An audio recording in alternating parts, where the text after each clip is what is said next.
ಸಂಸದ ಪ್ರಜ್ವಲ್ ರೇವಣ್ಣ ಪೆಂಡ್ರೈವ್ ಪ್ರಕರಣಕ್ಕೆ ಸಂಬಂಧಪಟ್ಟಂತೆ ಮುಖ್ಯಮಂತ್ರಿ ಸಿದ್ದರಾಮಯ್ಯ ಅವರು ಪ್ರತಿಕ್ರಿಯೆ ಕೊಟ್ಟಿದ್ದಾರೆ. ದೇವರಾಜೇಗೌಡ ಪ್ರಜ್ವಲ್ ವಿರುದ್ಧ ದೂರು ಯಾಕೆ ಕೊಟ್ಟ ಅಂತ ಕೇಳಿದ್ದಾರೆ. ಅದಾದ ಬಳಿಕ ದೇಶ ಬಿಟ್ಟವರು ಯಾರು, ಪ್ರಜ್ವಲ್ ತಪ್ಪು ಮಾಡಲಿಲ್ಲ ಅಂದಮೇಲೆ ಯಾಕೆ ಅಮಾನತು ಮಾಡಿದ್ರು ಜೆಡಿಎಸ್ನವರು ಅಂತ ಕೇಳಿದ್ರು. 6 ತಿಂಗಳ ಮೊದಲೇ ಗೊತ್ತಿತ್ತು ಅಂದ್ರೆ ಟಿಕೆಟ್ ಯಾಕೆ ಕೊಟ್ರು ಅಂತ ಕೂಡ ಸಾಲು ಸಾಲು ಪ್ರಶ್ನೆಗಳನ್ನ ಕೇಳೋದ್ರ ಮೂಲಕ ಜೆಡಿಎಸ್ ಅನ್ನ ತಿವಿಯೋ ಪ್ರಯತ್ನದಲ್ಲಿದ್ದಾರೆ ಸಿಎಂ ಸಿದ್ದರಾಮಯ್ಯ ಅವರು. ಪ್ರಜ್ವಲ್ ರೇವಣ್ಣನ ಮೇಲೆ ದೇವರಾಜೇಗೌಡ ನಾನೇ ಬರೆದಿದ್ದೆ, 6 ತಿಂಗಳ ಹಿಂದೆನೆ ಬರೆದಿದ್ದೆ, ಪಾರ್ಟಿ ಟಿಕೆಟ್ ಅವ್ರು ಅಲಯನ್ಸ್ ಮಾಡ್ಕೋಬೇಡಿ, ಅವ್ರಿಗೆ ಅಲಯನ್ಸ್ ಮಾಡ್ಕೊಂಡ್ರೆ ಟಿಕೆಟ್ ಕೊಡ್ಬೇಕಾಗತ್ತೆ, ಬೇಡ ಅಂತ ಹೇಳಿದ್ದೆ. ಯಾರು ಹೇಳಿದವರು? ಮಿಸ್ಟರ್ ದೇವರಾಜೇಗೌಡ. ಅವರು 27ನೇ ತಾರೀಕು 26ಕ್ಕೆ ಎಲೆಕ್ಷನ್ ಆಯ್ತು. 27ಕ್ಕೆ ದೇಶ ಬಿಟ್ಟವ್ರು ಯಾರು? ಪ್ರಜ್ವಲ್ ರೇವಣ್ಣ.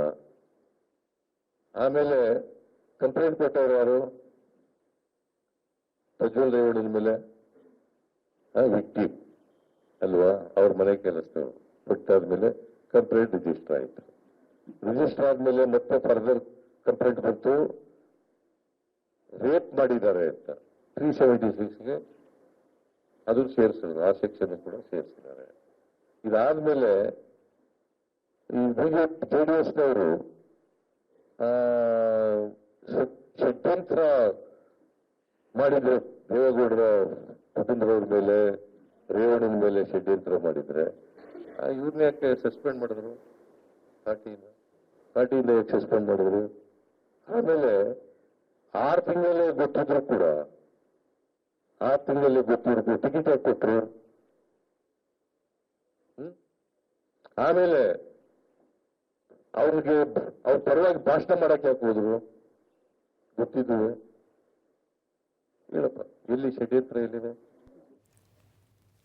ಸಾಲು ಸಾಲು ಪ್ರಶ್ನೆಯನ್ನ ಕೇಳೋದ್ರ ಮೂಲಕ ಜೆಡಿಎಸ್ ಅನ್ನ ಮತ್ತೆ ಮುಜುಗರಕ್ಕೆ ತಳ್ಳುವಂತಹ ಪ್ರಯತ್ನವನ್ನ ಇಲ್ಲಿ ಸಿಎಂ ಸಿದ್ದರಾಮಯ್ಯ ಅವರು ಮಾಡ್ತಾ ಇದ್ದಾರೆ. ಬಹಳ ಸ್ಪಷ್ಟವಾಗಿ ಅದು ಕಾಣಿಸ್ತಾ ಇದೆ. ಸೊ ಅವ್ರು ಕೇಳಿದಂತಹ ಪ್ರಶ್ನೆ ಇಷ್ಟು: ಯಾಕೆ ಪ್ರಜ್ವಲ್ ಪರ ಪ್ರಚಾರಕ್ಕೆ ಹೋಗ್ಲಾಯ್ತು? 6 ತಿಂಗಳ ಮೊದಲೇ ಈ ವಿಚಾರ ಎಲ್ಲ ಗೊತ್ತಿದ್ದಿದ್ರೆ, ಬೆಳಕಿಗೆ ಬಂದಿದ್ದಿದ್ರೆ ಟಿಕೆಟ್ ಯಾಕೆ ಕೊಟ್ಟರು ಅವ್ರಿಗೆ ಅಂತೆಲ್ಲ ಕೇಳಿದ್ದಾರೆ.